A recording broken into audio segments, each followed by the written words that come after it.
It's about dealing with the fact you're having hardship.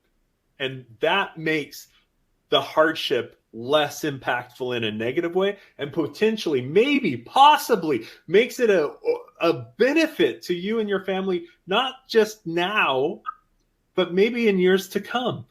So today, I want to ask you about Connect and Conquer specifically. I want to be educated today, Cameron. Okay. So tell me, why is it called that? I'm curious. I'm going to ask a lot of questions. Hopefully that's okay today. Yeah, that's fine. When my family, we've been going through a lot of hardships, and we got together, and I said, listen, there's an opportunity here for us to build a business together as a family. And everybody wanted to participate, like everybody. And so because of that, we talked about what we wanted to do, how we wanted to help people out. And we brainstormed a bunch of ideas, came up with a list, used a little chat GTP to flush out a bigger list. And then everybody voted. Oddly enough, I did not vote for Connect and Conquer as the name, but it had the most votes. And when we narrowed it down, it then became overwhelming, and I was in the minority. So that's why it's called Connect and Conquer. What did you want it to be called, Cameron? Probably something really lame. Cameron's way of making sure the family loves each other and doesn't fight anymore, or they're going to get a whipping. Yeah, something like that.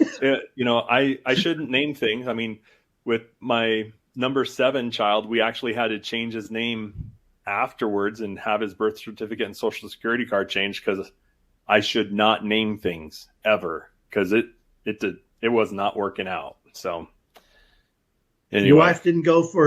Your wife just decided that Aloysius was not the name she wanted to have on his birth certificate. Well, Aloysius was okay, but the middle name of Nestle really threw her off. Nestle? Yeah. Aloysius Nestle Watson. Yeah. Yeah, I think we've just given some people some ideas, haven't we? By the way, you know where Aloysius comes from. I don't know if you know. I don't know. Pee Wee Herman's Big Adventure is a movie with you might have heard of Pee Wee Herman. Yeah, but I know who that guy is. Point in the movie, at one point in his movie, it's a deep cut, right? Only people that really love Pee Wee Herman have ever heard that his middle name is Aloysius. Because you really got to pay attention, or you'll just completely miss it. That's funny. So his full name is Pee Wee Aloysius Herman? Yeah. That's his full name. Yeah, I would have never got there. You just said something interesting, and I want to pick at you about this, okay? Because I've seen this. You said our family was going through some. Did you use the word challenges or difficulties? You said a word there. Our family was going through some things. Probably. Rough times. Hard times. Yeah. And so you said, so I said, here's a chance to build a business. And you got them together. So my question to you is, usually when people are going through hard times or facing challenges, it's hard to, it's almost like you have to get out of the chaos first before you make a decision. And it sounds like you just set them down and said, hey, and you didn't try to escape you didn't try to get your head above water before you said, let's take a step in this direction. I'm curious about that thought process. Yeah. Well, I'll tell you, we kept waiting for things to get better. We kept, in fact, it got, so if you rewind a few years, my daughter had heart surgery. Another child of mine broke her back. I ended up having an abscess in my lung. My wife had 6 or 7 surgeries within a short period of time. And it was one thing after another. My nephew committed suicide. My other nephew attempted to commit suicide. My son started struggling with suicide ideation and self-harm. And I kept going, well, this has got to be the bottom, can't get worse than this. And then it would.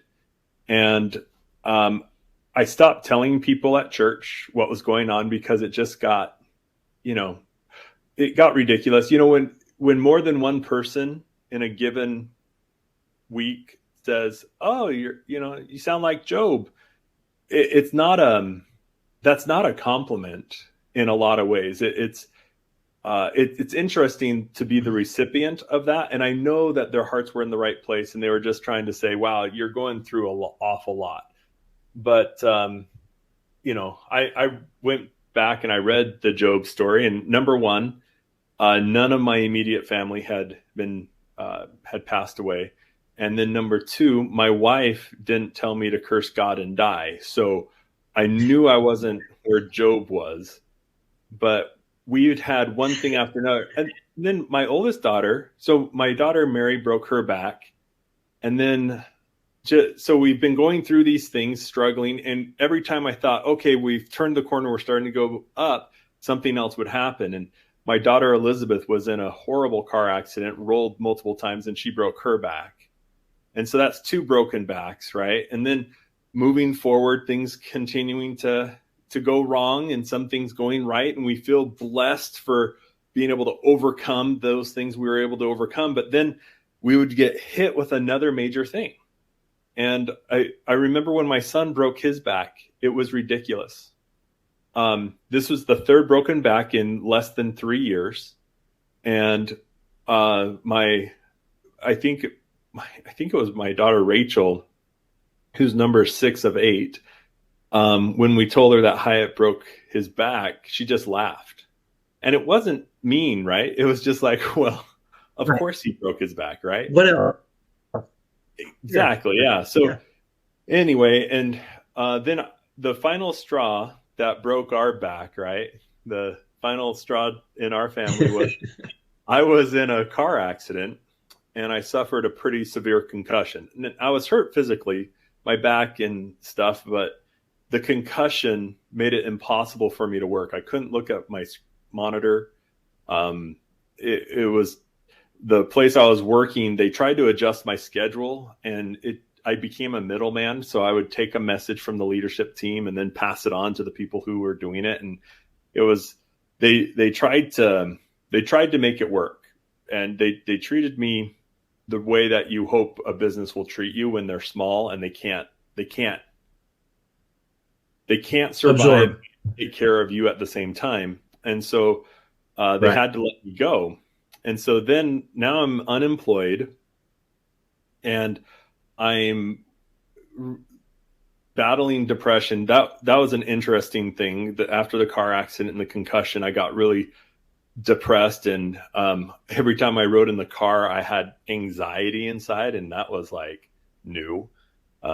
Just every time someone would hit the brake, I would tense up and I would start looking around for, cars to see if they were going to hit us. It was just bizarre things. And I talked to Sarah and I said, I think we need to start sharing our story, because like I said, we had stopped telling people because we were the family that you could count on.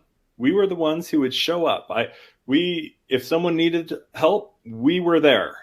We handled what I thought was a lot. It turns out it wasn't much at all, but we were the ones who would serve. We would come rake your leaves in the middle of COVID. We, our volunteer men's organization, the Paint the Town of Boise, they shut it down because they weren't able to do things. And yet there was a family who was counting on it. And so our organization just stepped in and did it and painted their home. And, that it was just normal for us to do things and to serve. And then as things started to happen, it was like, oh yeah, this is weird. This happened. And then another thing weird that happened. And they thought I had cancer because I had this big abscess inside my lung. And we just stopped telling people because it was so ridiculous. And then I talked to Sarah and I was like, we can't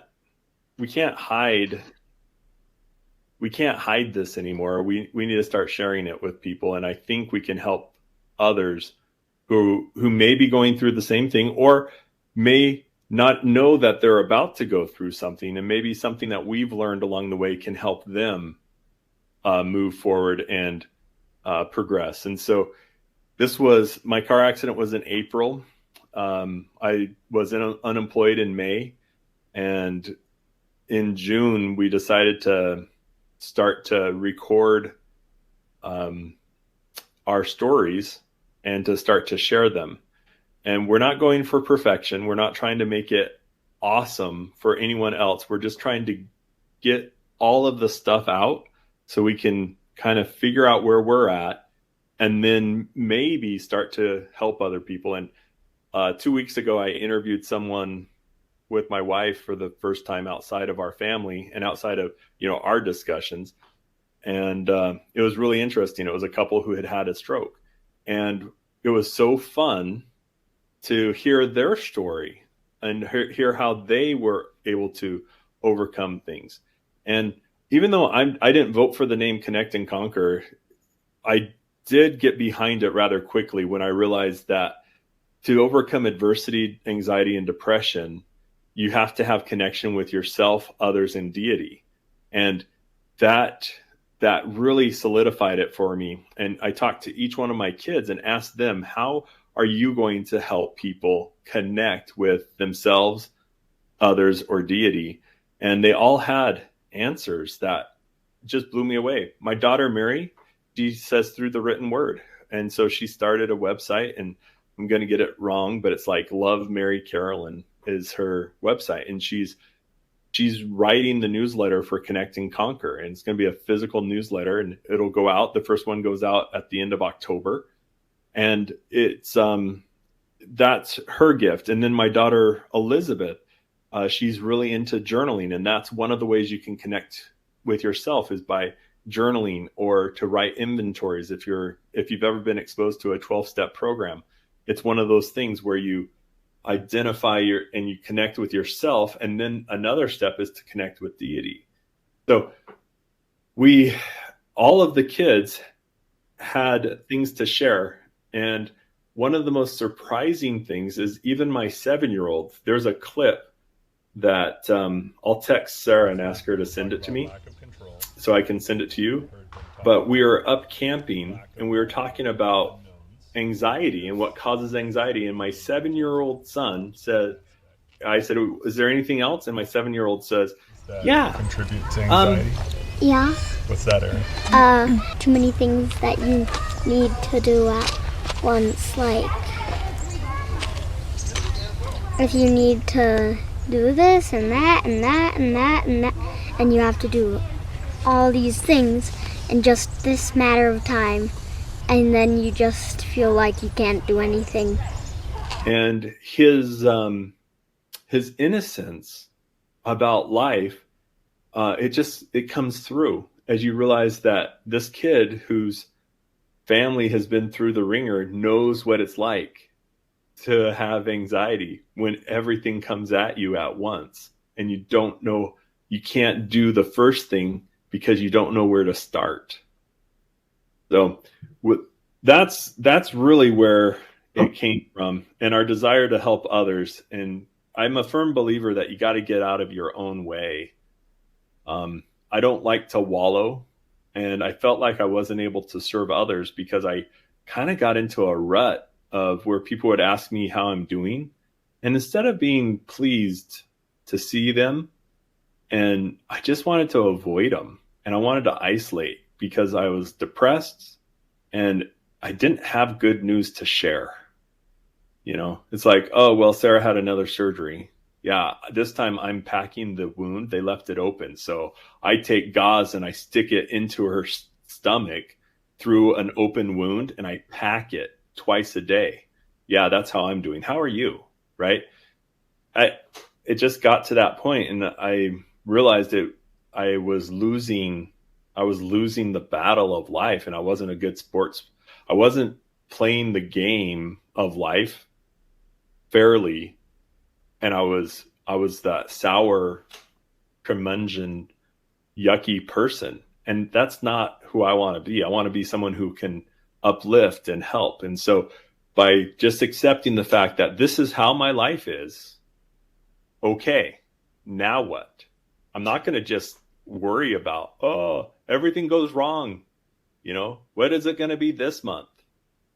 I'm going to start telling the stories of how we overcame, because we have been overcoming. We're still kicking. My son is alive. That's a miracle. 2 suicide notes and self-injury and deep depression.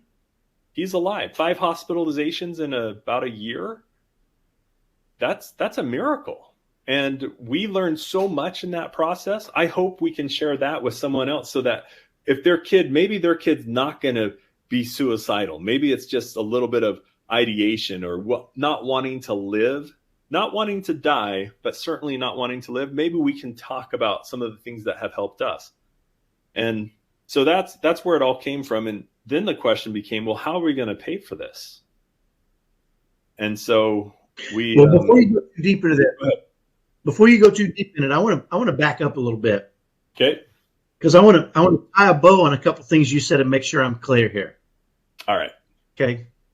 A couple of things you said that jumped out at me were, one is every time you thought it was going to get better, it got worse. Yeah. And you were going to wait until it got better to do something, but it never happened, right? You continue to have difficulties and challenges hit you. And as you start to get, and to go back to my original question, and I think this is the point that I think is powerful that you're saying. One is, I think too many of us live our lives thinking, okay, I can get through this challenge and get back to normal or happy or good life, right? Yeah. We're all searching for the white picket fence good life, right? And too many of us fall into a trap of, it's really difficult now. I'm in the chaos. When the chaos is over, I'll make adjustments. Yeah. Right. It's almost the story of the guy who had the leaky roof, right? And the guy came over and said, you want me to fix your leaky roof? No, it's sunny. Don't worry about it. And then the guy comes by and it's raining and his roof is leaking. He says, well, don't fix it. I mean, you can't fix it now. It's raining. As the water pours into his house, right? Yeah. And I think the lesson I'm learning from you, and I think we both know this, and I think it's what we live, which is you can't wait to make adjustments or to make a plan until things get better, right? When things are bad, that's when you need to start making a plan. And I love that you just, in the middle of it, you called your family together. Now you could have said, hey, we really need to help other people, but we're in too much trouble right now. You could have said that and it would have been justifiable, right? It's very easy to do that. And I know, I think I did that for a while. That was our norm, right? It was like, you know what? I'm not going to volunteer here. We got to take care of our own stuff. We need to stabilize. We need to get our head above water, and then we can help others. And you said, that's the other thing that jumped out at me, is you said you got to where there were so many difficulties in your life that you didn't want to see people because you didn't want to share your bad news, and you started to isolate. Yep. Which, when you're depressed and not feeling good and you isolate, you're adding to that. You're adding a flint, you're throwing wood on that fire, right? Or leaves or paper, something that burns real fast. Yep. Right. Because you don't want to be around other people because you are depressed or you're discouraged or you feel like the whole world is piling on. Mm-hmm. Right. And so you don't want to go, you can't serve because you're just trying to figure your own crap out. Number one. Number two, if you do go serve and people say, how are you doing? You don't want to lie about it. Yeah. And you're not the kind that wants the sympathy or the empathy or whatever it is they do. It doesn't make them feel better to know you're struggling. Right. I've experienced this too. Right. Somebody will say, how you doing? And I'll say, do you really want to know? And they say, no, I'm not sure, and I'm like, oh, I'm doing great. Because you don't want to know. Right. I think you might have turned your camera off, Cameron, incidentally. Yeah. So there you go.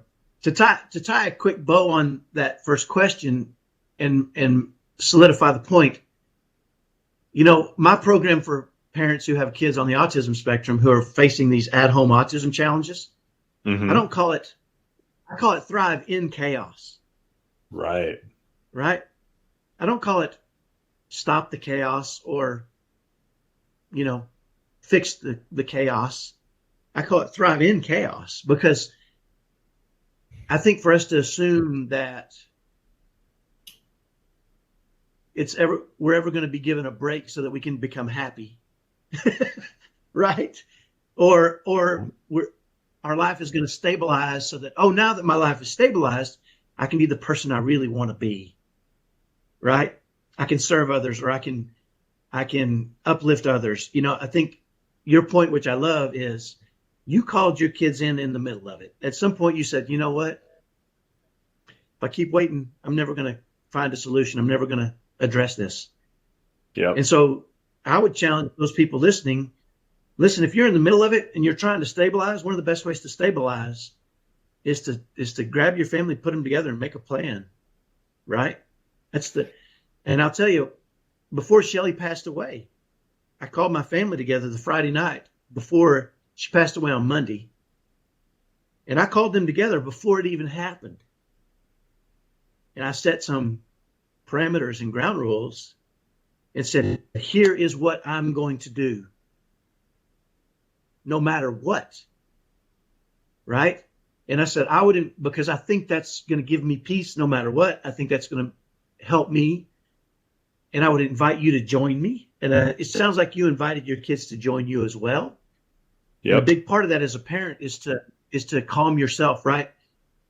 When chaos is erupting around you, it's easy to join in the chaos, right? But if you can calm yourself, the storm will pass if you can calm yourself, right? And even if the storm is around you and swirling and it's hard, if you're calm as a parent, right, and you can see things in a certain manner, it's going to calm your kids. It's going to help them to say, I see that mom and dad are together on this and they're working at it, and I can be comforted in that and maybe join in. All right. Yeah. So a couple of things I think are pretty, I'm curious now. I want to ask you, go ahead, Cameron. I'm going to let you finish. I was going to say there's, some of it, I've been training my kids in philosophy, in the philosophy that I have towards life since they were babies, right? That's it.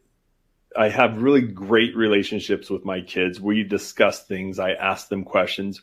When they have a problem, we talk about it. And it's one of the best things about being a dad. I realized I wasn't living the advice that I was giving my kids. And that, by the way, as you said it, I just wrote it down, not just talk, live, right? Those are my notes, because I was going to ask you about that. Keep going. Yeah. I was just going to ask you about that. So one of the things that I told my kids when they were going through a hard thing, whether it was sports or rejection or something like that, I was like, well, hey, don't let your problem be your world.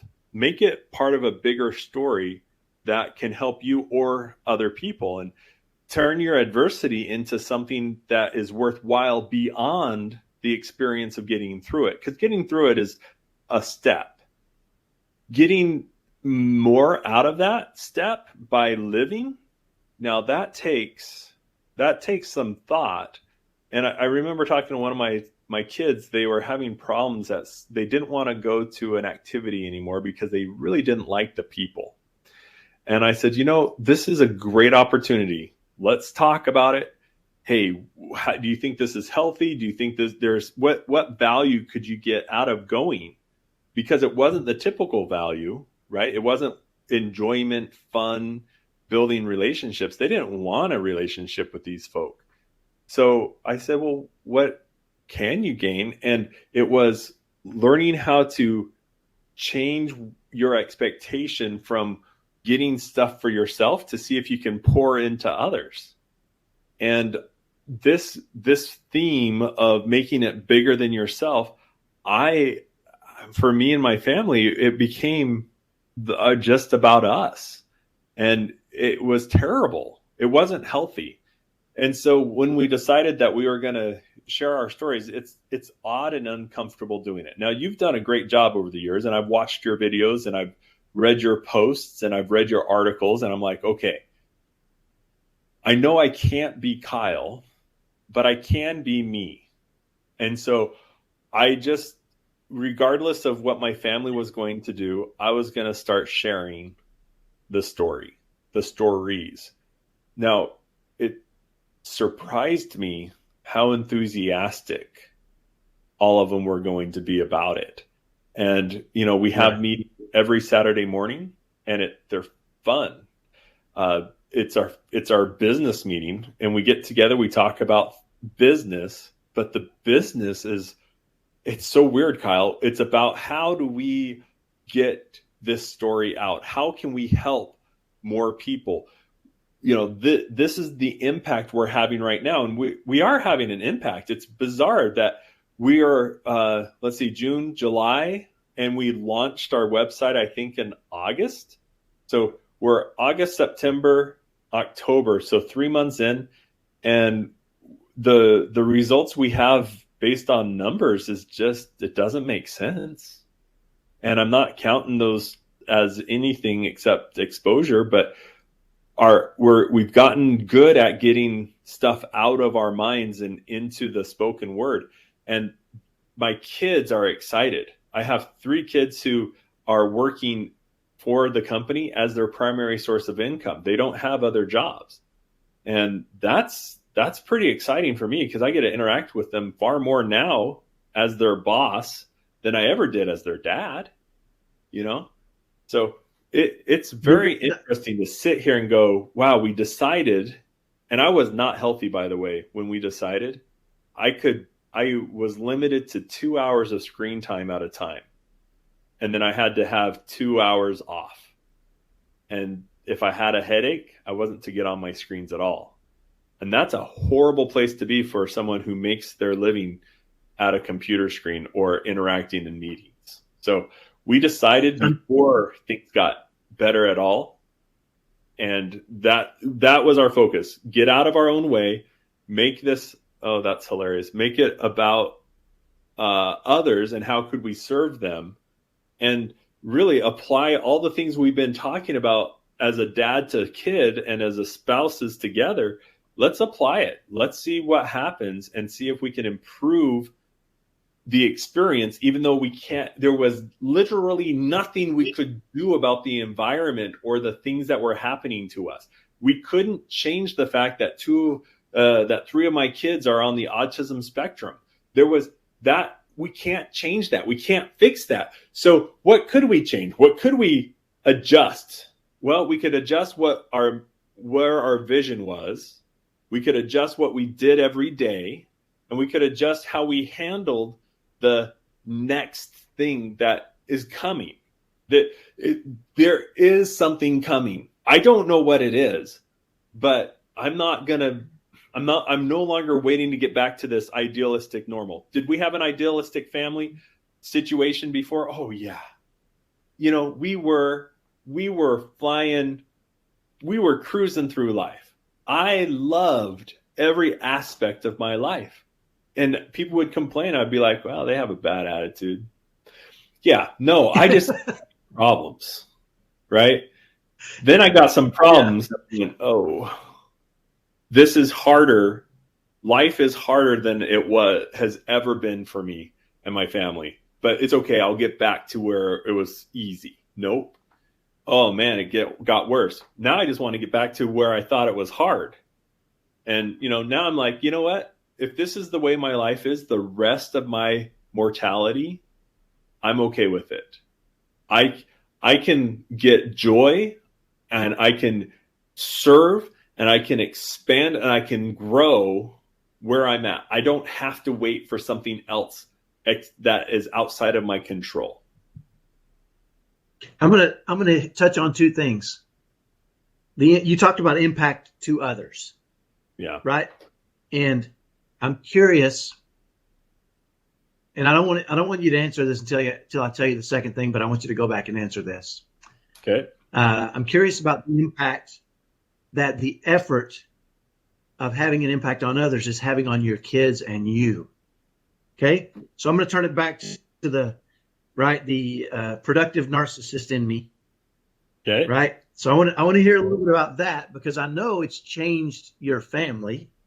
Trying to serve others has obviously had an impact on others, but I know it's had an impact on you and your kids. And I want to hear about that a little bit, but I want to share with you an example of a story I had a few years ago where I was working with a guy whose wife had a baby, and he was coming into work looking, I could tell he was getting beaten down worse and worse as he was coming into work.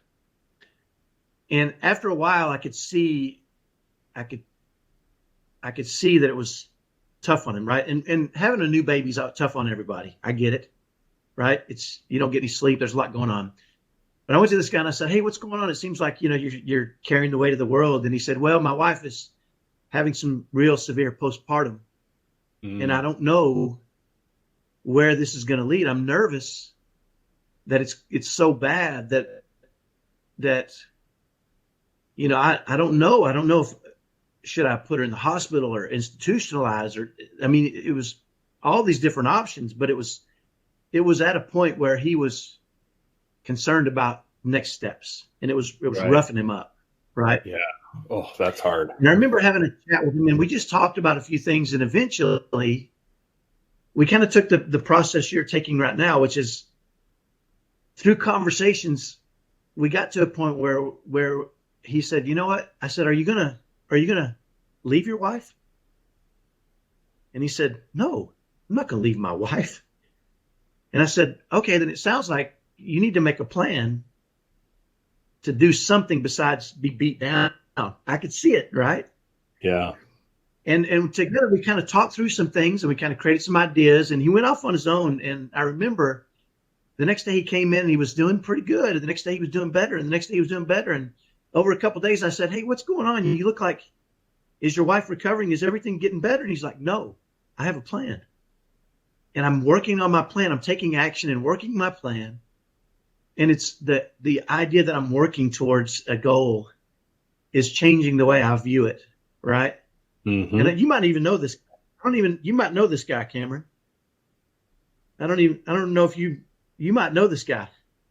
Well, it wouldn't surprise me. We run in a lot of the same circles, which is weird because we are not geographically, we've not been in the same area, but Yeah. Right. And it was interesting, but the idea that when you're when you're in the middle of something, it's hard and you just want it to be done. Mm-hmm. Right. But I think what can happen sometimes, and I'll share one more story before I want to get back to your kids and the change it's made in them. Back when I lived in Texas years ago, maybe 20 years ago, I worked for a company I was the only white guy in the whole company. Okay. It was about 15 black people and me. Right.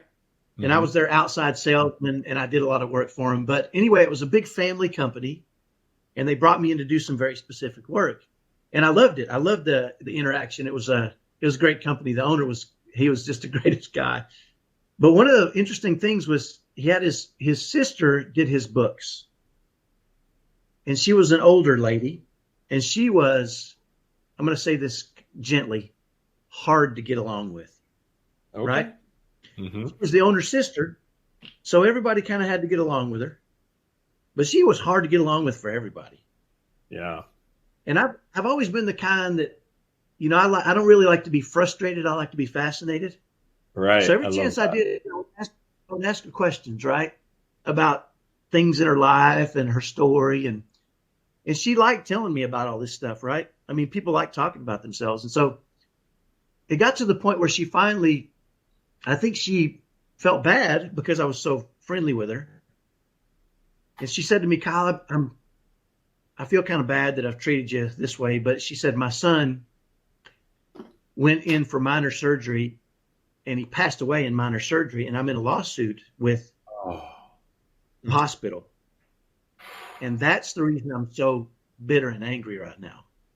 She said, "As soon as this is over, I can get back to myself." Right. And I said, "Oh, you know what? I understand. I get it. Life's not easy." Right. And Well, the lawsuit was finalized and everything was right back to normal. And it was interesting because I noticed she moved her bitterness and I wouldn't say anger as much as I'd say just kind of hard to get along withness to another thing. Right. Yeah. And then I would go in and talk to her and she would say, sorry, I'm a little moody. You know, this is going on in my life. And as soon as that's over, I can be back to my normal self. Well, as you can probably tell the rest of the story, that was over. Something else came up, made her mad, you know, gave her a reason to be unkind and rude and not very nice sometimes. And after the fourth or fifth time, I saw a pattern, you know? Yeah. And so we were having a pretty good conversation one day. She seemed to be in a pretty good mood. And I thought, now may be the time to say, maybe there's a pattern, right? I learned a big lesson here. Yeah. Don't tell the boss's sister you see a pattern. That was the lesson I learned. Because what happened is I became her next big direction. Right. And it made me start to realize that living that way, even if things aren't, I think we create patterns in our lives for a lot of things. Mm-hmm. And I think if and I find this in a lot of autism parenting, right? They have to fight for their kids and fight for advocacy and fight for the IEP and fight for services and fight for this, and they become fighters. And that fighting bleeds into everything they do, right? And they become fighters, and they're angry at the state and at the world and at the country and at God, and they become these angry people, right? And it bleeds into their kids, it bleeds into their relationships with other people. And I think it can become easy it's common to find people, and I'm not attaching this to you because I know you and I know what things have hit your family, right? I know, right? And so a lot of it's just been outside forces that you have no control over, right? Which is the kind of the worst. But it's easy to fall into patterns of thinking when you say, I found this in myself when I say, yeah, what else is going to happen? Well, something else happens. You ask that question, you get answered, right? Mm-hmm. Or it really can't get much worse than this, can it? And then it does because you've asked that question and right? And so I think it's a trap that we can all fall into, number one, right? But number two, I think it's not a bad idea to start reframing those thoughts, right? And so how do you reframe the acceptance that mortality is full of trials and life is tough? How do you reframe that? Because there's an acceptance that is very empowering in that process of realizing it's the humility that comes out of the fact that, you know what? This is I'll tell you there's good for me. How in the heck? I'll tell you I have an interesting story in that because my dad, when I was a kid, I think I've told this story. We used to go to Beaumont every year. Oh, yeah. Adventure. 300 miles from Beaumont. Every time we'd go, we'd break down. And we'd sit there on the side of the road for 4, 5, 6 hours waiting for help. And I asked my dad, why do we keep doing this? You know, we're going to break down. My dad said, well, it's just a trip until something goes wrong. Then it's an adventure. Yeah. And he said it with this big happy smile, right? And it changed me. And I realized life is kind of boring. You know, days can kind of meld into each other pretty easily, right? Until something goes wrong, horribly wrong, right? Okay, you can disagree, but my point is this. It's the acceptance, number one, but the second part is now it's an adventure because I get to write a script for how I manage this, what I do. The other thing I think we do in our family is like we'll be driving and we'll have a flat tire, right? And usually it feels like it's when you're late to church or when you're going somewhere important, right? Right, yeah. And so you say, you know, why now? This is the worst time for a flat. But in reality, probably the best time in the world for a flat. You know what I'm saying? It really is, right? Yeah. Or people that say, you know, with my luck, so-and-so is going to happen, right? We don't say that in my family. We say in our family, we say, well, with my luck, some good crap is going to happen, right? There's a lot of things that become these repeatable things we say, right? Me and my kids tend to go to Walmart in the evenings after the day is done, right? Yeah. With football and basketball and craziness, we go at 9:00. And I always pull into Walmart, and there's really nobody at Walmart towards the evening. And so I always get a spot right in front. Mm-hmm. And I always tell my kids, I got this spot, don't you? And they say, why is that? I say, because I'm living right. Oh, Right. And now they don't even like hearing. I'll say, I got this spot. They'll say, you're living right. I'll say, yeah. Now I say, I got the spot. And they say, shut up, Dad. But I know it affects them. Right. I know it. I know they hear it. They know. Right. I think the idea is to say,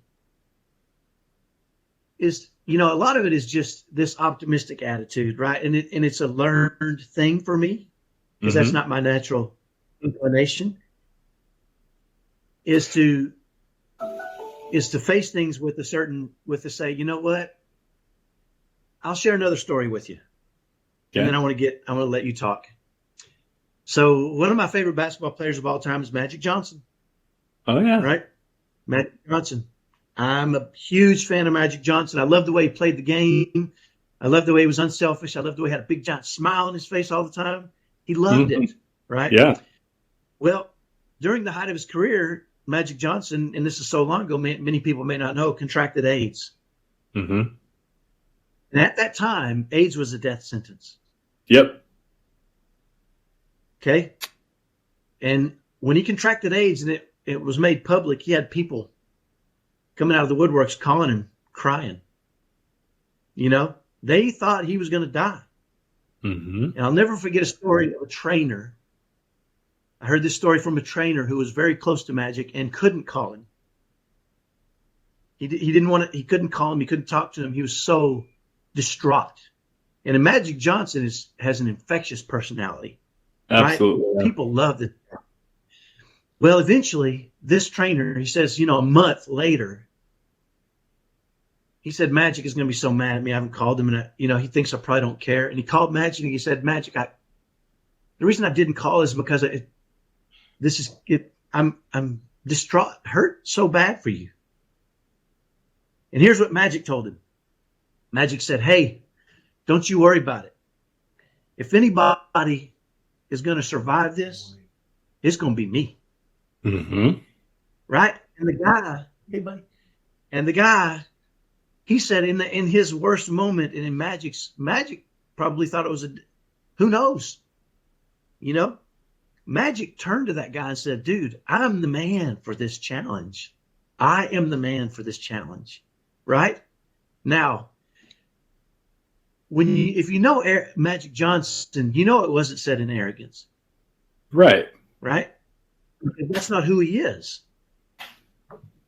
And so I'm going to say this with no arrogance. And it kind of sounds arrogant sometimes. But when people say to me, I couldn't live through what you've lived through, I say, you know what? You could. And guess what? Or they say, I don't know how you're doing it. I say, I'm the man. I am going to be the model for how to handle this. Right? That's who I am. Now, do I really think God is saying, oh, yeah, I got something else for you? No, I don't think that. I don't think that's the way he thinks. I hope that's not the way he thinks. Right. Right? I hope he's not down and going, Kyle's handling this a little too well. What can I hit him with now that, I don't think he does that. I don't think that's the way God looks at us, right? I think he wants us to endure well, right? But I think he lets things happen, and I think our job is to endure well, right? And to have that confidence, because we're going to take action, and because we're going to get our family together, and we're going to say, hey, let's do this. Let's face this challenge head on. I don't know if you know that bison as storms come in, bison face the storm head on, right? Because they're built that way, right? And it's really interesting. It's an interesting concept they're not afraid of those storms. I mean, maybe they are. I can't read a bison's mind, but they turn into it, right? And I think what you're talking about when you talk about getting your kids together and saying, hey, what are we going to do? Let's be action takers here. Let's take action and turn into it. Right. And so I think that's kind of what you're talking about is and what I believe is the best way. Now, it doesn't mean we're not going to be shocked by the power of the storm sometimes. I've written about that. Yeah. Sometimes I'm shocked. I'm shocked at things, the power of that storm, and it's humbling when I feel so attacked by the adversary, right? It's absolutely, and I'm on the edge, right? I mean, pushed to the edge of what I think I can manage, right? I mean, right up to the edge, even to a point where I'm like, I can't do this anymore. I got to have help from deity, right? I need my lifeline, and I am pulling that lifeline at this moment, right? Yep. And I think that's kind of when some storms are so powerful and frequent, right? And they keep hitting you, and you think, when is this storm going to end? I think taking action is a big part of that, right? And also saying, this is an adventure that I'm going to be on. What do I get out of it? I can get bitter, frustrated, angry. I can get mad at the world, mad at God, or I can get the good stuff. What's the good stuff I can get? And that you talked about that. Yeah. So it's funny. Go ahead. Well, finish up, and then I want to ask about your kids and what it's done for them turning into it. So you said something that I think is interesting, because for you, optimism is a learned behavior. I think that's kind of how you said it. I didn't get it exactly right, but for me, optimism was my natural state. And so it almost sounds like we both had to get a little balance in our perception of the world. And so for me, a lot of my inaction was caused by my belief, my optimism that this too shall pass. This is going to be fine. It's going to get better. It was natural for me. People would be like, when it first started happening, Kyle, the first stuff, one right after another, I was just shaking it off. I'd go to church and people would be like, I heard this happen. I'd be like, yeah, isn't that crazy? How are you doing? Oh, I'm doing great. It's going to be fine. Life's good. God's great. This is going to be, we'll get through this. No problem. No problem. And then things, you know what? I learned that an optimistic attitude by itself can just be as big of a barrier to taking action as a negative attitude. And interesting. That for me was like, okay, I need to not just hope and pray, to use your little thing, that hope and a prayer is not a plan, right? That's your quote, right? It's good. It is a good quote. Hope and prayer with a plan is a good way to go. There we go. Yeah. So for me, and you asked the question, how did this affect my kids? Well, I saw the biggest change in my 18-year-old son, who he was the one when, a few years ago was battling the suicide ideation and the massive depression and the self-harm. And by turning it into serving others and helping others, he got extraordinarily passionate. And his lows are probably, it's hard to quantify things, but let's just say 3,000 depth is where he had gotten before.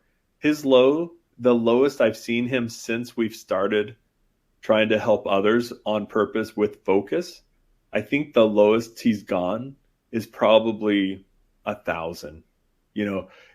About a third as bad as it's been in the past. And that didn't last very long. So the depth of his depression and anxiety was far shallower. And the longevity of it was actually quite short compared to, I call them ruts. When if you've ever been in a true rut, even with a car with awesome tires, sometimes if that rut is deep enough, you're not getting out of it without getting momentum going, and then you can climb the sides. But if you're just trying to wiggle your way out without moving, it never happens. Anyway, So the biggest change was probably for him, is that turn of that focus. And we've recorded some videos together, and he has now, he's taken on more and more just himself. And he's not getting compensated by Connect and Conquer for the content he's creating. None of us do. But my older 3 kids, they're getting compensated very poorly for the work they're doing, trying to get things out and moved over so that we can start getting into a rhythm of sharing. And with our game that's being released in October, or at the end of this month, in probably 10 days, really exciting, that they're going to be a big part of that part. And the focus has shifted to, oh my goodness, can you believe this? To, oh, that's going to be some interesting content. How do we express it accurately in a way that's relatable for others? So a lot of the details, we don't share all the details yet, because it's simply not relatable, right? Yeah, we have kids on the autism spectrum. Okay, a typical family doesn't have that. So, it's not our main focus. Our main focus is the external things that happen to us. And we just happen to have a lot of those things. And 1 or 2 of them are relatable to others. And so it's a weird mix. But the focus for the kids, my relationship with the kids has gotten more intimate, because we've been able to process some things that we weren't. It's not like we were avoiding the subject, but we weren't analyzing it to see how this could be helpful to someone else. And that change, that it's almost therapeutic. I'm going to say it is therapeutic, but I'm not a doctor and I'm not a counselor. I have a great counselor who I'm very grateful for, but it allows us to get out of our own way so that we don't hold this thing that's happened to us, not as consequences of what we've done to ourselves, right? That's painful enough, but these are eternal things that just happen because of mortality. We're living in mortality. Car accidents happen, brain injuries happen, broken backs happen, hernias happen, infections happen. These are things that happen, and it's okay. It's not the end of the world. And now it's okay. How can this help someone else? If we knew that this was going to happen, what advice would we give ourselves in the future? And how can we express that in a way someone else can absorb it? Maybe sock it away so that when this thing or something like it does happen, they can then pull it out of their filing cabinet and just go, you know what? The Watsons, they dealt with some pretty hard things. Let's try one of their techniques. So I'm loving what I'm hearing, and I'm gonna tie another bow on a few things here, and you tell me if I'm off, okay?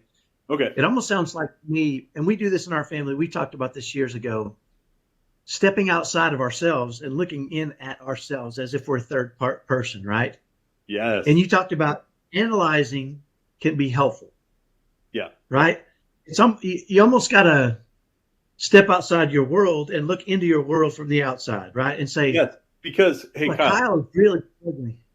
Hold on. You just hit on something that is the truth from my perspective. If you analyze what is going on without being outside of yourself, you get paralyzed. There's some saying, I can't say it, but I think it's analysis paralysis. That's it. That's where that comes from, because you get so it's overwhelming.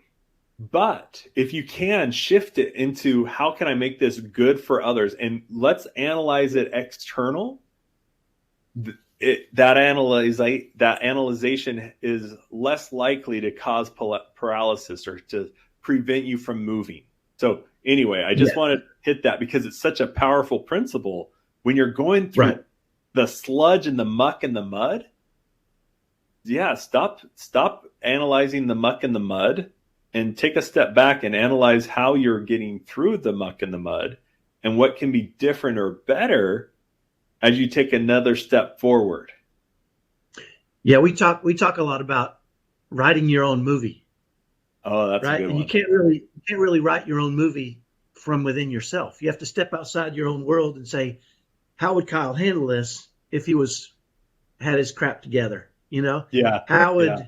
he face this challenge? How would a hero face this challenge? Right. Mhm. How, and that sounds really silly, but my kids and I have talked about this a lot. Right. I mean, the hero and the villain have the same story, right? Yep. They were beaten, battered, and destroyed when they were young. And the hero and the villain says, I was beaten and battered and destroyed. And so I'm going to beat and batter and destroy the world. And he becomes a villain, right? And the hero says, I was beaten and battered and destroyed, and I'm not letting that happen to anybody else. I'm going to save the world, right?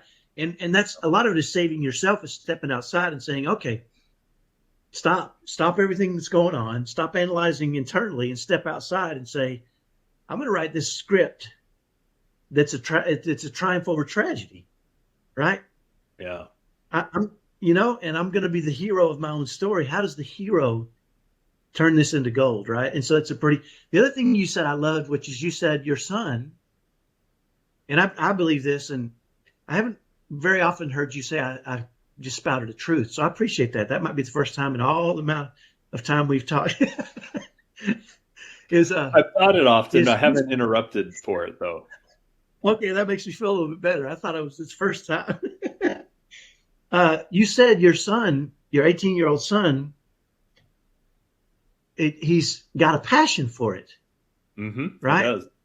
And I've always believed that there's a couple ways to create action, right?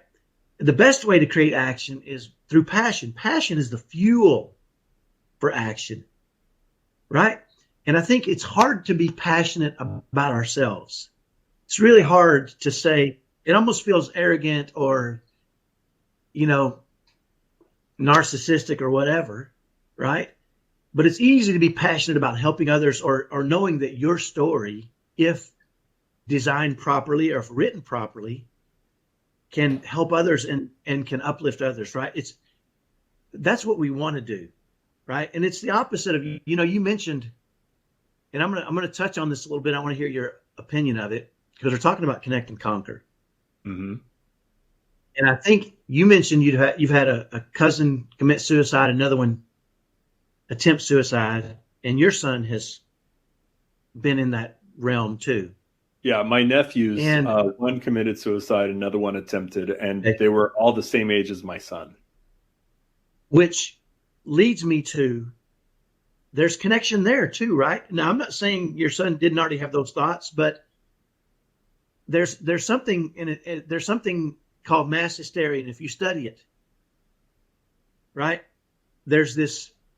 It's a connection point. It can be a connection point. There was in recent years, and I think it's one of Malcolm Gladwell's books again. He talks about, I think in the Philippines they had this a suicide problem in teen boys between the age of 14 and 18 that was out of control for 10 years, and it was because it became this thing that that boys started looking at and going, wait a minute, when he's gone, everybody talks good about him.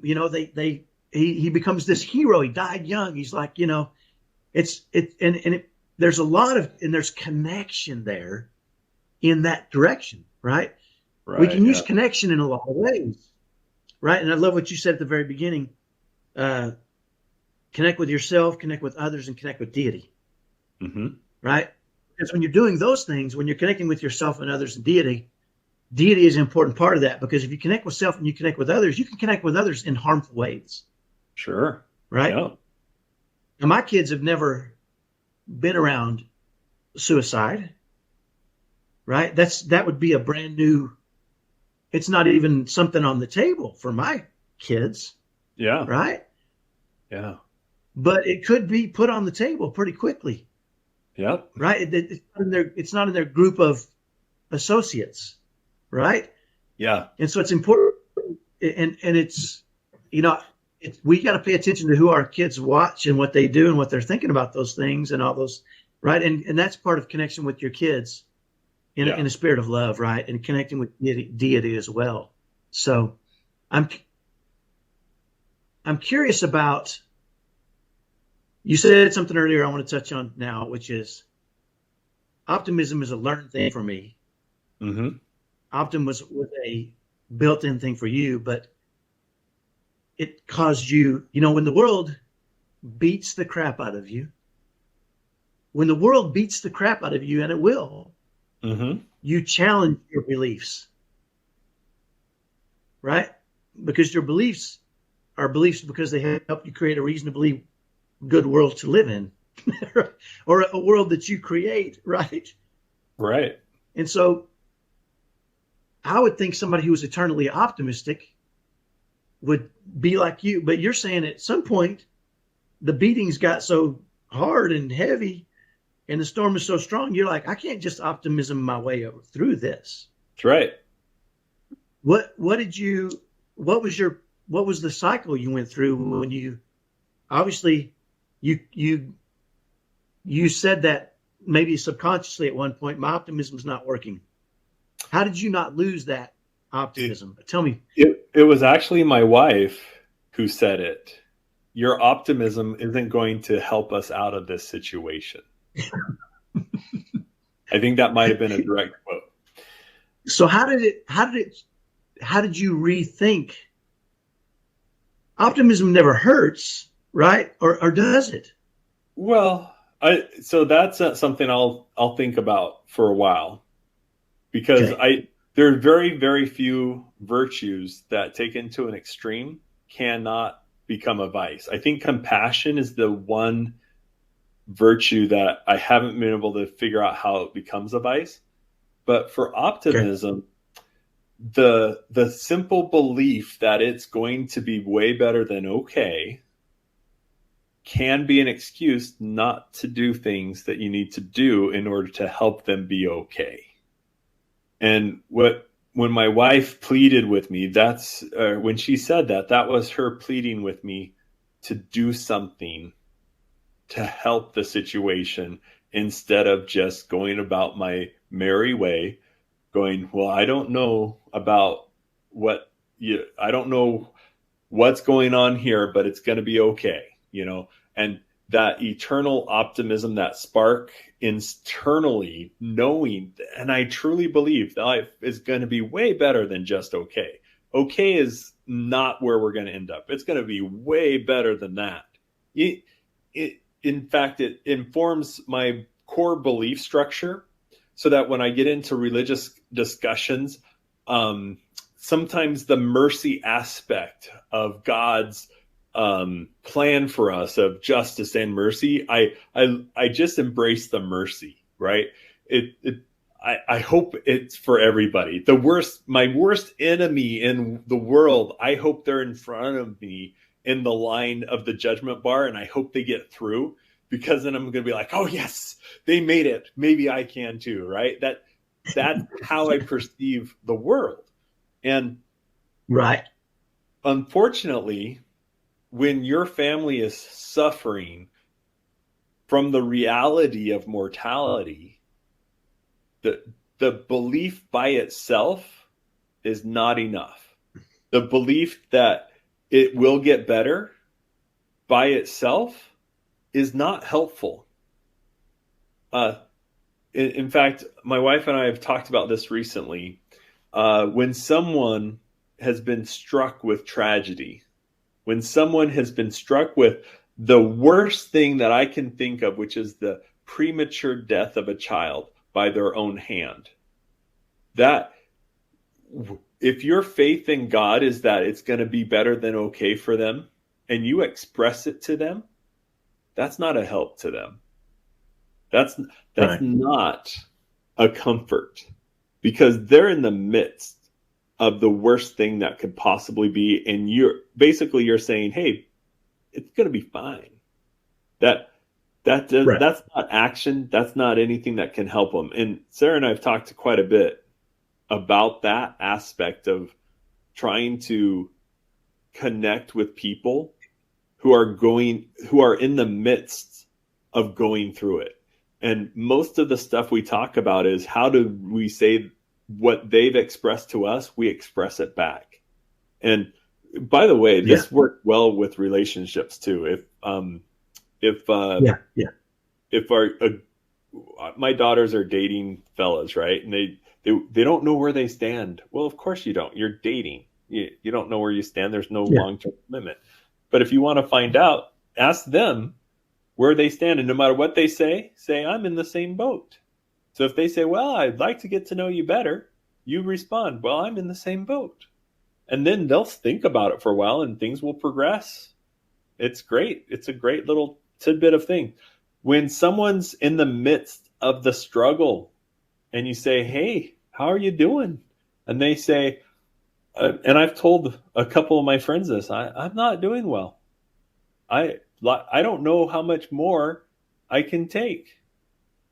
And their platitude is, oh, it's going to be okay. That's not helpful. Do you know what's really helpful is, oh man, it sounds like you're in the depths of things. And this is where, we actually talked about this before, and I didn't push back a whole lot. There's an echo chamber, which you can get yourself in with a bunch of other people who are struggling. And all you guys do, everybody just sits here and they just talk about how awful it is to be in the pit, and nobody leaves. Takes action. Nobody takes action. But if you're in the middle of something, or if someone you know and care about is in the middle of something, it is completely appropriate to have compassion for them and repeat back to them what they said. And if you can put it in your own words, great. But if you can't put it in your own words because you don't understand, you can't even empathize with them, then just repeat back what they said. If they say, man, I'm having a hard time. I don't know what to do. My wife hates me. Oh man, it sounds like you're having a hard time. You just repeat back. And all of a sudden that makes a connection. And then maybe, and not all the time, but maybe in the future you can help them, give them a hand up, give them a call later and say, hey, thinking about you. And there's so much good that comes from these little things. There's a gal in the neighborhood, and I would come home from work and she'd be sitting in our living room talking to my wife. And I would just feel this warmth inside towards this woman because I knew that she was just there to be with my wife as she suffered the things that we were going through. And watching that connection and what it would do for her was priceless. And so sometimes just being there with someone and repeating back what they say they're going through, and a lot of times they don't know how they feel about it because they're still stuck. And you got to give them room to figure it out. Don't solve their problems necessarily every time.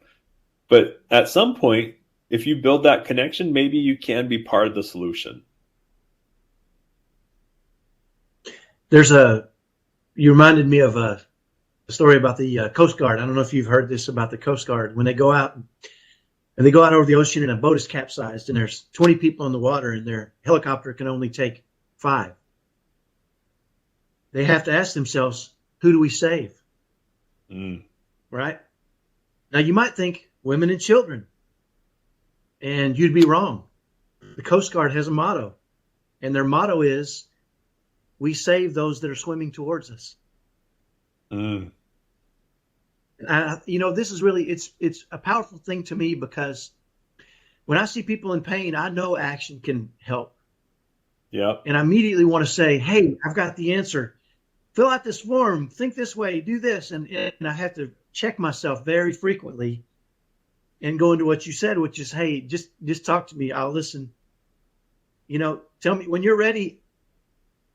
Call me again, or can I check back with you in a week? And maybe they're at that point then when, or you can say, hey, I've experienced something similar, but you don't have to tell them how you got out of it or how you got out of the rut. You can have compassion and say, I went through an experience like this similarly, but I feel you. I understand. You don't have to solve. But at some point they may say to themselves, Kyle mentioned he went through something like this. And when you call them back a week later, they say, how'd you escape? Or I'm feeling a little bit better about it. And a lot of times too, I think, you and I have done this with each other, and you got to be careful with this, but I know I can throw humor at you in the worst of times, and it just makes you grin. Right? I love Now, it. One of the best things ever. I've also learned that doesn't work with some people. That's And true. they fall into the category of people that don't like me. Okay. And so I've learned I probably shouldn't do that with them, right? But sometimes just your energy, right? The energy you present or bring to them, they can draw on your energy, right?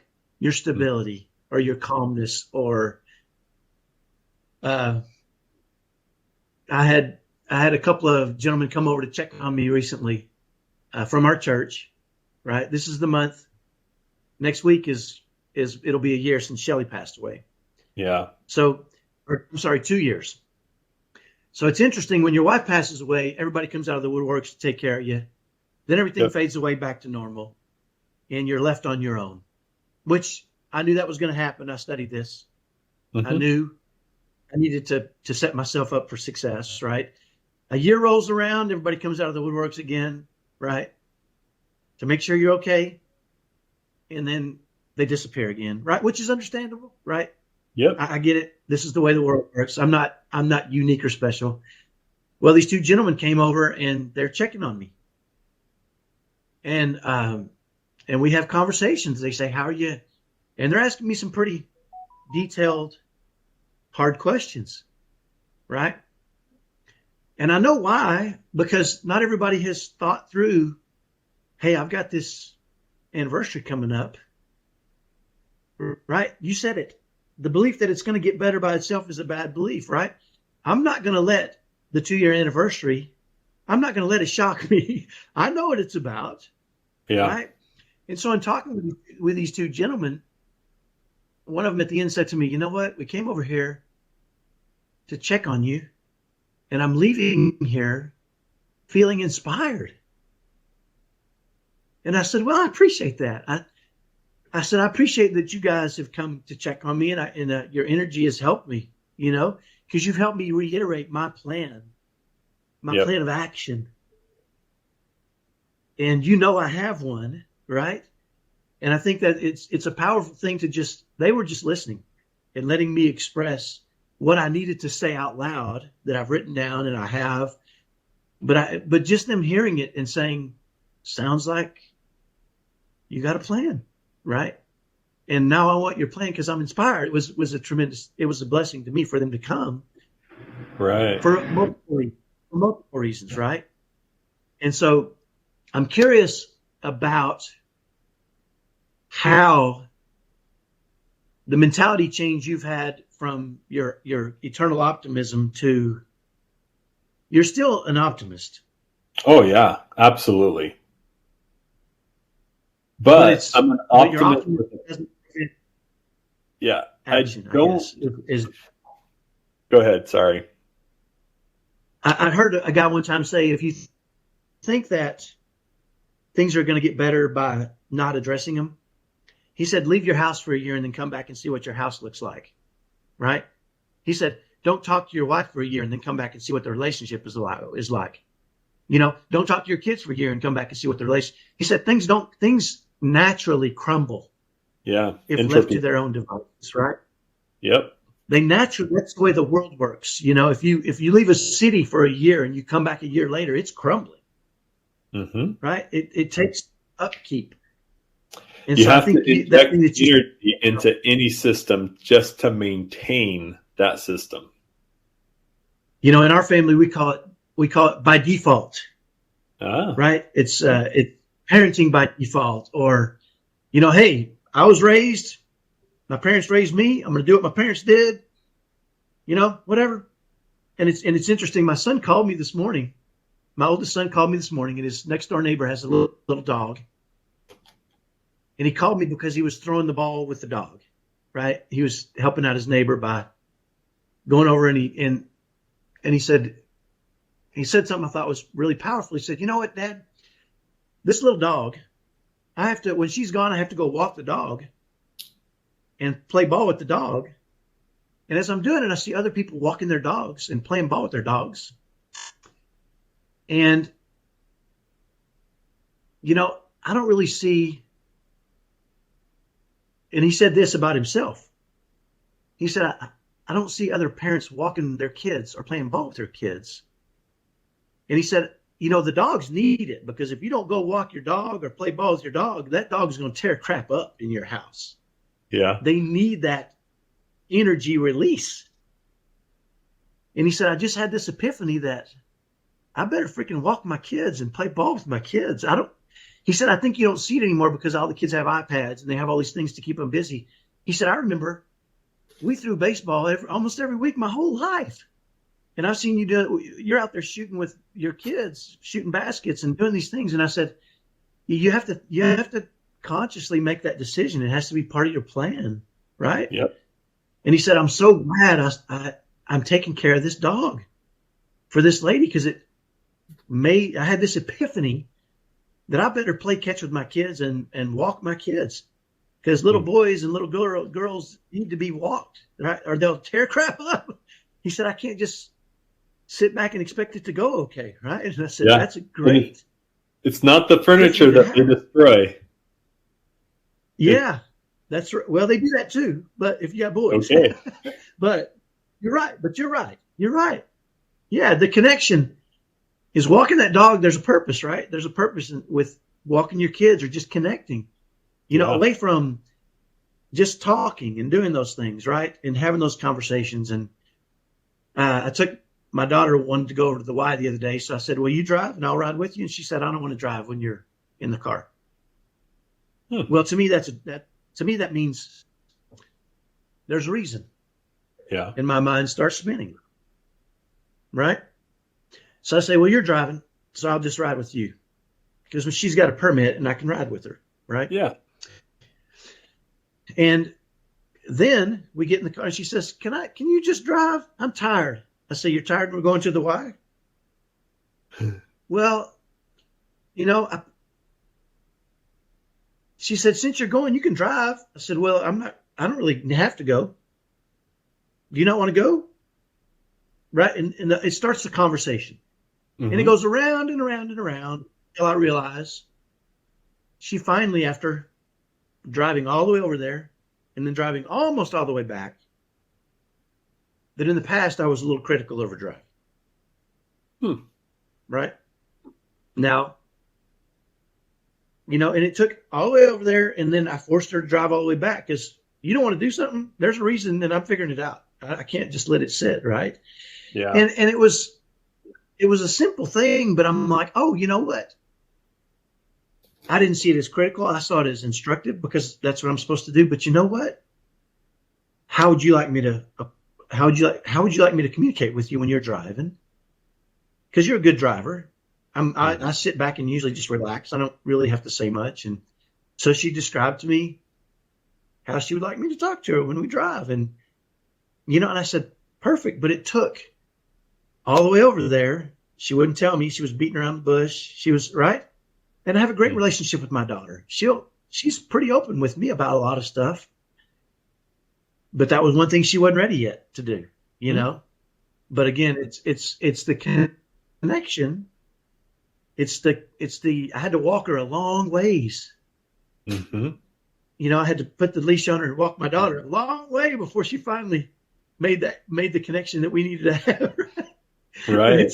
And his analogy was pretty interesting to me. Is sometimes it just takes time, right? Sometimes it's my daughter and I, all my kids, each of them once a month we go out, just me and each one of them individually. Mm-hmm. Because I know if we go out and we go out somewhere to eat, we're away from everybody else. They don't have to worry about their brothers and sister getting in the middle of things.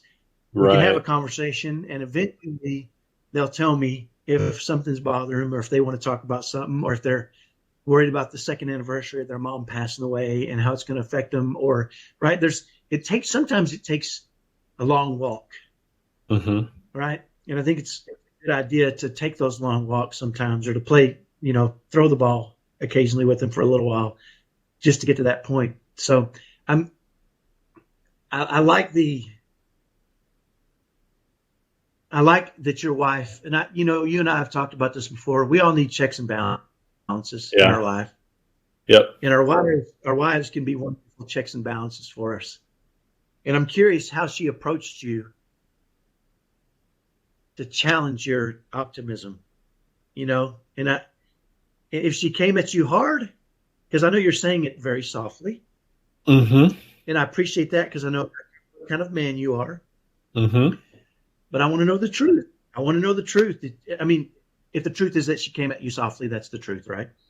Yeah. She didn't come at me softly. She- She came at me frustrated and at her wit's end and desperate. I'm glad you shared that. How did you accept it in a way that was accepted it. So you allowed you to can't- make the change? one of my gifts is taking feedback. And so if someone's upset, I listen. Okay, I'll just give this example. The other day at work, I'm the newest guy in this warehouse, and we're taking these things off. They have barcodes on them, and I'm supposed to put them a certain way so it can be scanned, right? And I'm unloading, putting it on the belt, and I've been trained for all of 3 minutes on this new area that I'm working. Well, the guy up who's trying to do the scanning, he comes down and yells at the top of his lungs, "The barcodes go up!" And I'm like, and so I look at him and I say, okay. And so I made sure that I was putting all the barcodes up. 20 minutes, half hour goes by. What the freak? The barcodes go up. You gotta get, it's not on the side, it's not on the front, it's on the, you put it on. Right? He's just going off. And I say, so I repeat back to him, right? Hey, so you're saying the barcode? I always love your impressions. I always love your impressions of people that are angry and frustrated. Sorry. You see me crack up every time. The barcode! Go, keep going. I'm sorry. Yeah. I mean, he was so frustrated, right? And I'm working with someone else, and I'm the new guy. And so I'm thinking, we're putting them on the same line. I look over at the guy. I'm like, that guy's not putting the barcodes up, but I'm the new guy, so I'm getting blamed, right? So I listened, and some other guys come over and say, man, that was just not appropriate. Now, I literally said these words, and I believe them to be true. He is irate. He chewed me out in front of everybody. He's not my supervisor. He's just a coworker. But I said, you know what? I appreciated the feedback because he was very clear. His instructions were concise. It was loud enough that I could hear it, which in a warehouse with all the fans blowing, sometimes it's hard to hear. And I said, I recognize by the intensity, he's not pleased with the work that's going on. And I thought about it because I actually want to get better. And so I could have gotten mad and been like, and other people were like commiserating with me. Oh yeah, that guy yelled at me one time, and I was just like, it was helpful, I think. So here's the rest of the story. This morning, I show up, I'm put on that same duty, the same work, and I pull the thing off and I put it down, barcode up, and the guy next to me, different guy than before, he goes, hey, that's not the right way. I was like, the barcode's up. He goes, that's not the right barcode. I was like, there are different ones? He's like, yeah, got to find the right one. I was like, oh my goodness. I had no idea. Nobody told me. So I, found it. And then now I'm all looking for the right barcode, unloading this truck, putting it down. Now, here's something that most people wouldn't do. And this is where it's weird. I went and I found my supervisor who listened to this other guy just rip into me and was probably making mental notes about that guy is not someone we want around, right? I went to him and said, look, do you appreciate sarcasm? Because I don't know him, right? I'm the new guy. I've been there 2 weeks. He's like, yeah, I do. And I was like, okay, so first of all, I just need you to know, see, these are barcodes, they go up. And he's like, okay, yeah, that's not very funny, right?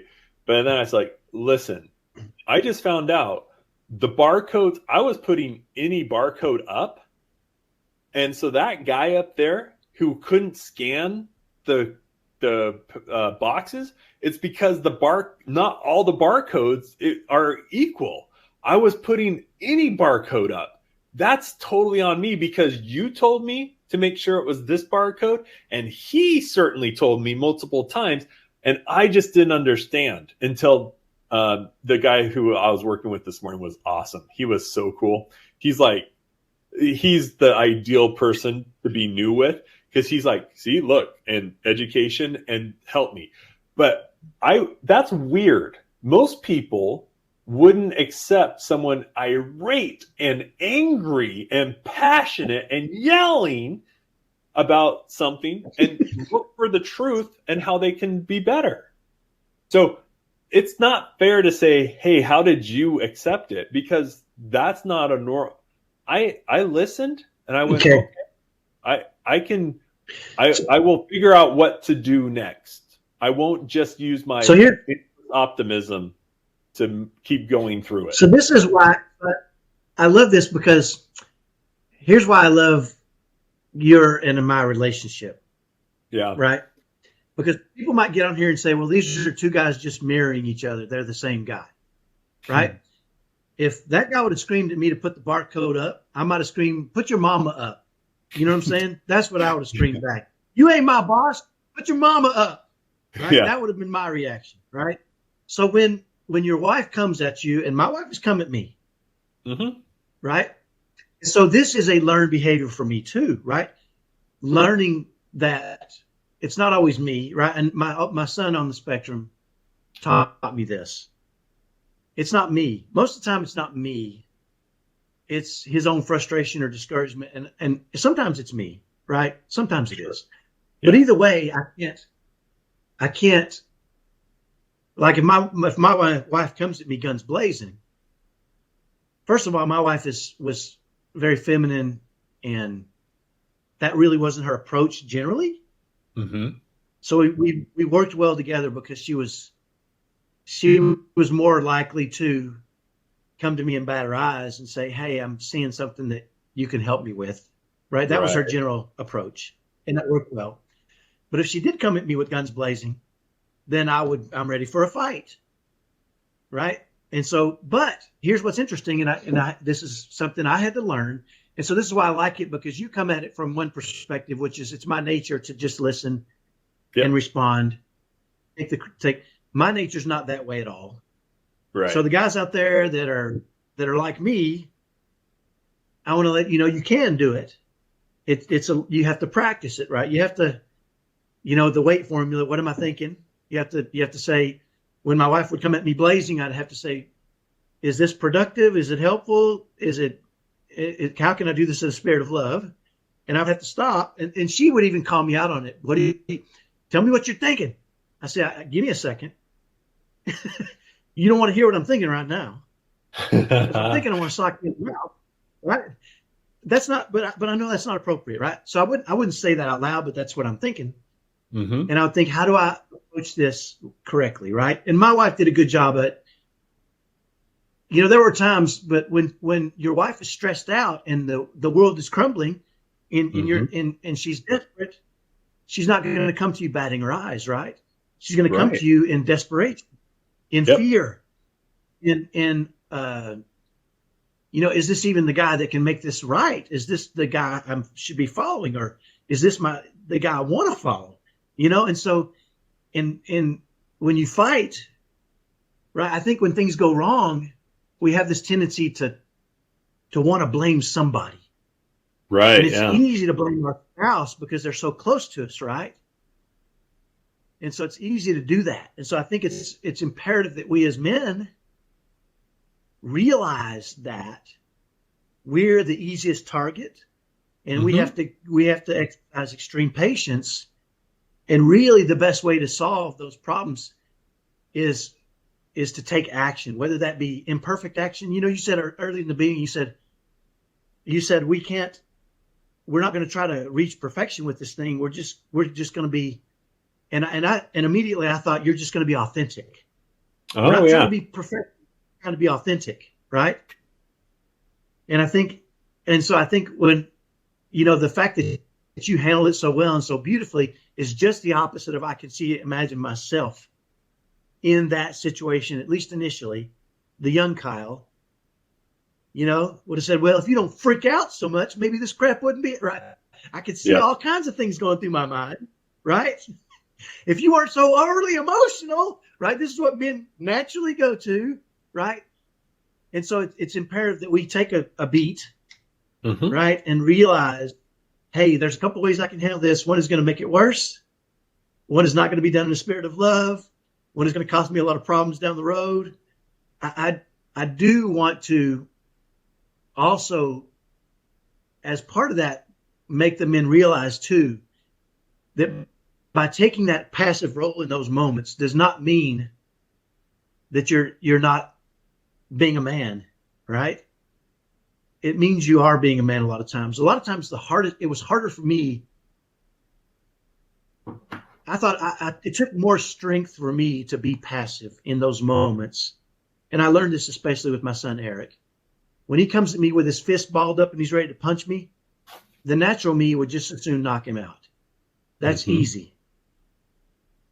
But it takes more strength for me to manage that, you know, emotion and do the right thing in that moment. And I think it's a powerful thing. And you're not going to lose credibility with your wife by saying, hold on. Let's figure this out. Right. And listening and taking it all in and then taking action and engaging her and saying, I'm considering taking this action. What action do you think I should take? Right. Sometimes they'll be so frustrated. They'll say, I don't care what action you take. Just do something. Right. I've heard that before, and I'm sure all of us have. Yeah. But maybe when the emotion dies down a little bit, to say, listen, I'd like your help. I want to create something together with you. You're my partner in this. I remember telling my wife one time, I was doing something that I thought was right and she didn't like it. And I said, there's a couple ways I'm going to do this. And there's a couple ways this can go. You can either run beside me and we're going to get there faster, or you can hop on my back and you can weigh me down, but I'm going to get there. Or you can tie a rope to me and I can drag your butt, but I'm going to get there. So there's a couple ways you can handle this. I would love it if you would run beside me. And if you want to run beside me, let's do a plan together. Let's run together. Let's run together. Right. And I love how you started this whole thing. I set my family down. I said, here's what we're going to do. Do you want to participate? Do you want to join in? And your kids got passionate about it. It fueled their action, right? It fueled your action. And now you guys, it doesn't mean the storm is past. It means you're facing that storm and you're getting stronger and you're using it to become stronger, right? And when the next storm hits, you're going to say, hey, we've faced storms before. We got this, right?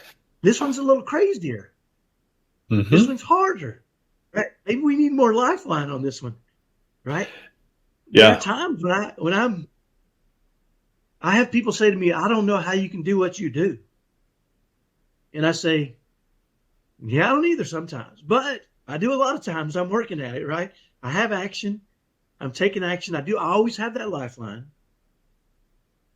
And I'm gonna use it. I'm gonna make sure that it's strong, right? You talked about connection with deity. Yeah.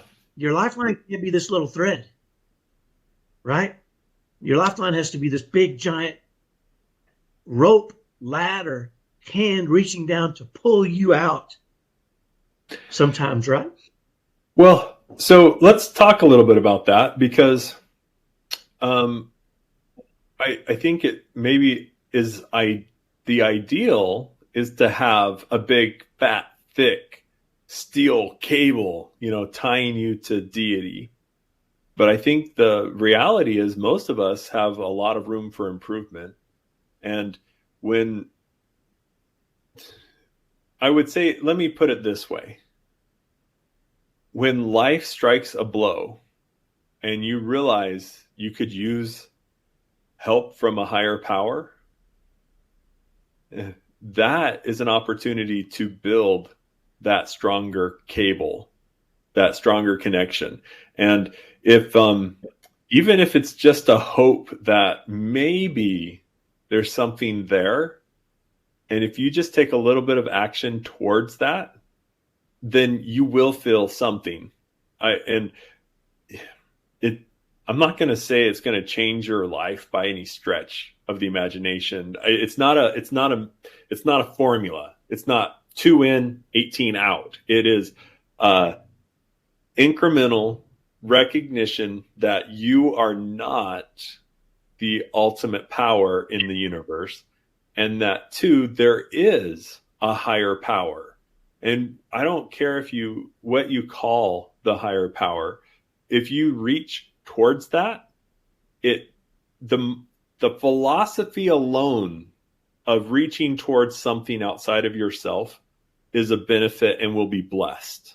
And if you get to know the properties of the higher power, then from a religious perspective, my faith is in Jesus Christ as my ultimate Lord and my Savior, and recognizing no matter what I do, I'm going to be flawed. And if I start with his mercy and see, there I go, mercy again, right? I love the mercy side of things.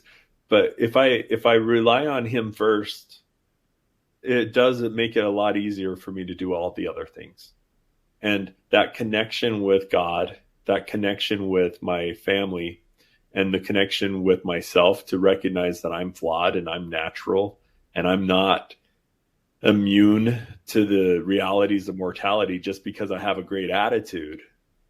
That has allowed me to really step forward and lean into the wind and not just face it, but to leverage it to fly like a kite and to rise above a lot of the things that was beating me up along the path. And, I'm going to share this. One of the most meaningful things in my 27 years of marriage happened just the other day as my wife and I were talking about this business. And we were talking about misunderstanding and non-communication and getting distracted by life.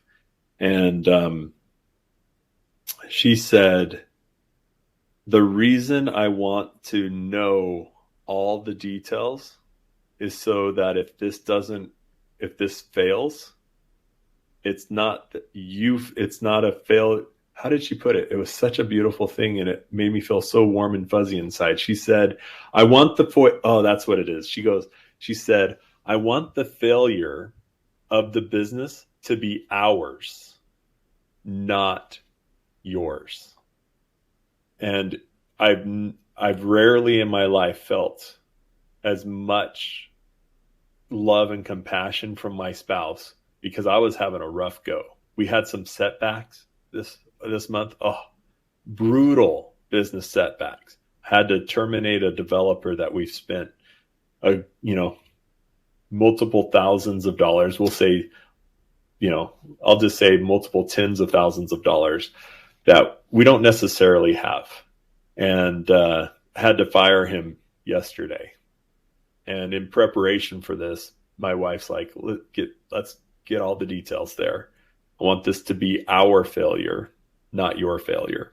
And that connection with her, oh my goodness. Did I charge into this week much better off, knowing that I was going to have to do some pretty rough and tough things because I had that connection with her.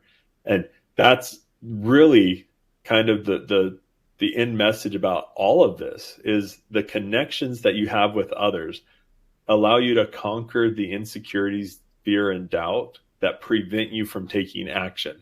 It doesn't mean that you conquer and you stop having the problems. It means you conquer the lack of movement, the lack of inertia, and the fear and the anxiety and the depression that really causes you to isolate and withdraw and pull back into yourself. And so when we talk about connecting with others and connecting with yourself and connecting with deity, the purpose is to help you conquer the results of inaction in adversity. It's not to have you overcome the adversity per se. It's not to help you overcome the depression, because sometimes that's out of our hands. You can't decide not to be depressed in the same way you can't decide to not have cancer. I don't care what you've learned about optimism. It doesn't work that way. I know it doesn't. I'm naturally optimistic, and I've been affected by depression. I had a head injury where I got really irritable. I'm the most laid back guy you can imagine, and I'm ticked off at people because of a concussion to my brain was messed up. So and see, I forget that this is for others. So I don't know if I'm making it. I'm just talking to my buddy Kyle. I'm going to put a bow on it, Cameron. I'll put a bow on it. Yeah. It's not about avoiding the hardship. It's not about that. It's about dealing with the fact you're having hardship. And that makes the hardship less impactful in a negative way, and potentially, maybe, possibly makes it a benefit to you and your family, not just now, but maybe in years to come. And I don't know about that side. That's my hope. That's the optimistic part of me. And we'll see. Because so far it's been a great thing. But man, I'm tired of the waiting for it to get better aspect of things. So I'm going to tie a bow on this in this way, because I think what you said is something as Shelley used to say. She would say, just because you know how to eat food, right, doesn't mean you won't have to eat food anymore. Okay. Right? She said, there you go. And she equated that to a trial, a challenge in your life. It doesn't mean something won't come back, right? If you face a challenge and you do it well, like you learn how to face that challenge, mm-hmm. and you create a plan for it and you address it and you go to work and you go through it and you endure well, it doesn't mean it won't come back, right? You're still going to have to eat. What it does mean is the next time it comes, you're like, I know how to do this. I can do this I can do this and endure well. It doesn't mean it's not going to happen again, right? A trial is only a trial if you don't know what to do. If you know what to do, you'll get to work. You start to take action, right? It doesn't mean it's not going to be hard. It doesn't mean it's not going to be painful, but you've got a plan. You've got some action you can take, right? And this is where I truly believe what you guys are doing is tremendous, because there's too much. After my wife passed away, somebody gave me a book, and it was full of quotes, right? The Lord will never leave you in those tough times. Turn to the Lord. And the story about when you're walking on the sand, the footprints, and there's only one set of footprints. All the flowery stuff that all the flowery stuff that I'm not really into, right? Yeah. And there's a lot of that out there. Okay. What I'm suggesting, and I appreciate it. I understand. Again, I appreciate those things. I get that they can be comforting to people. They can be comforting to people, yes. But yeah, faith and hope is good, mm-hmm. but it's not a plan. It's not going to, right? There's a difference in enduring and enduring well in my mind, right? And the only way to endure well is to learn to endure well through those trials, right? If you're just waiting for it to end and then it ends, you go, that was tough. I hope I never have to face that again. The next time it comes along, and it will, you're going to do the same exact thing, right? I used to work with a girl, so funny to me. she was a mess. Emotionally, just an absolute mess. Okay. And I like to think, and she would talk about emotional intelligence, right? And she would drone on about her emotional intelligence. And I started to think about this a lot because she had read a book on emotional intelligence and what these emotions mean, how emotions work. You know, it's just incredible. I mean, you can drone on and on about how they mean, what they mean, how they work, how they affect you. The problem she had is she couldn't control her emotions whatsoever, right? She had no emotional control whatsoever. She had a tremendous amount of emotional intelligence, but she thought that was the answer. But she was a mess because she hadn't acted. She hadn't taken an action on anything, right? Yeah. And so I wasn't going to solve her problems. I'm not that guy. Again, I've learned. You don't tell the boss's daughter or relative, hey, you might be the problem. She came in and asked me, what would you do in this situation? I said, you want to see my worksheet? You have a worksheet? I said, yeah, I have an action worksheet for this. Can you show it to me?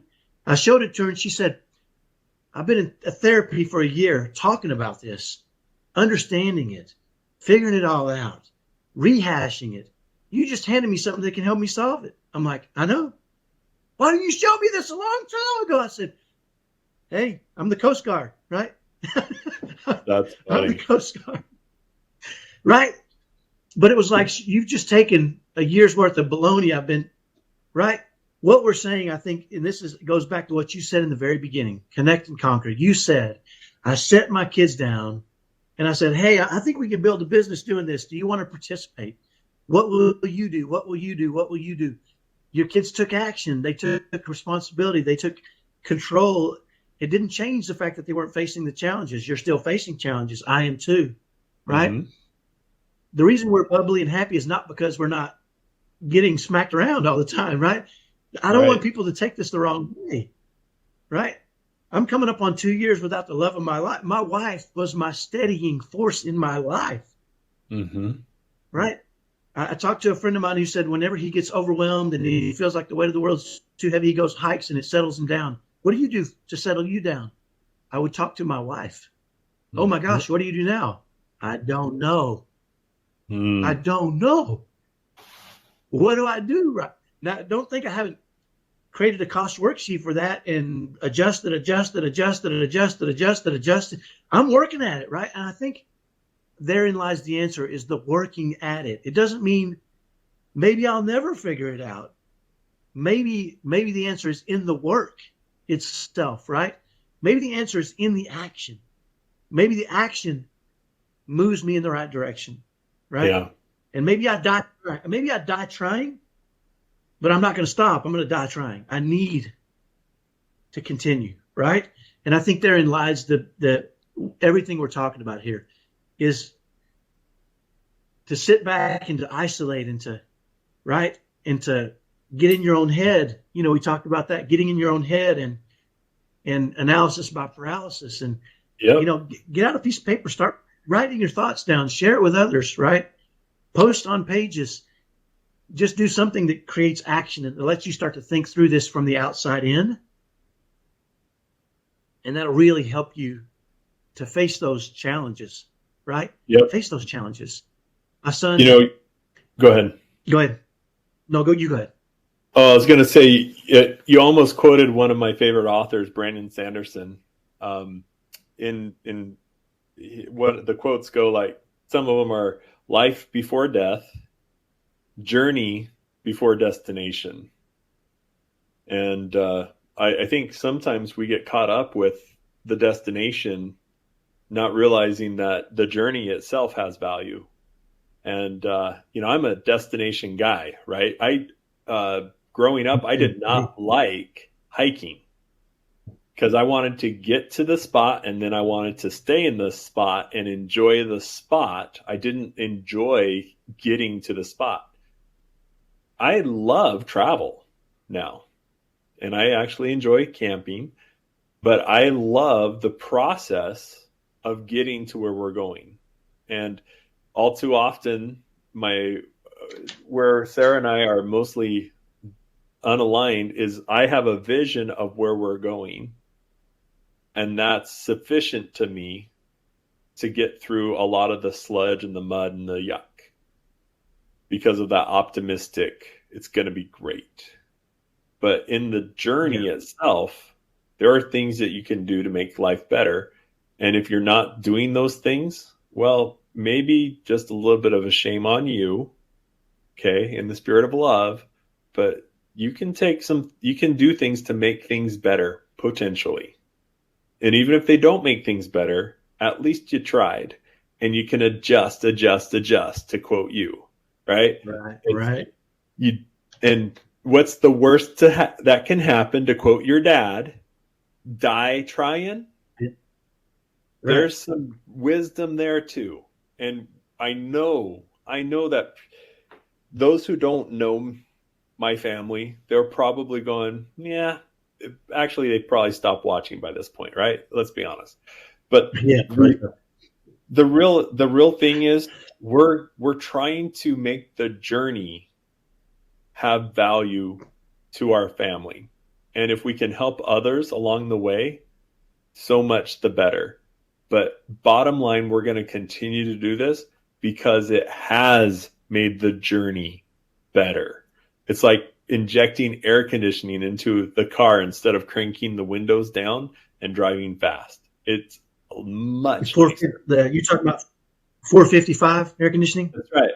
4 windows down, 55 miles an hour air conditioning. That's right. Now it's 485, right? Because you can go really fast. Yeah. That's So, right. Yeah. Uh, Good stuff, Cameron. I agree. Thank you so much, Kyle. Thank you, Cameron. It's always fun.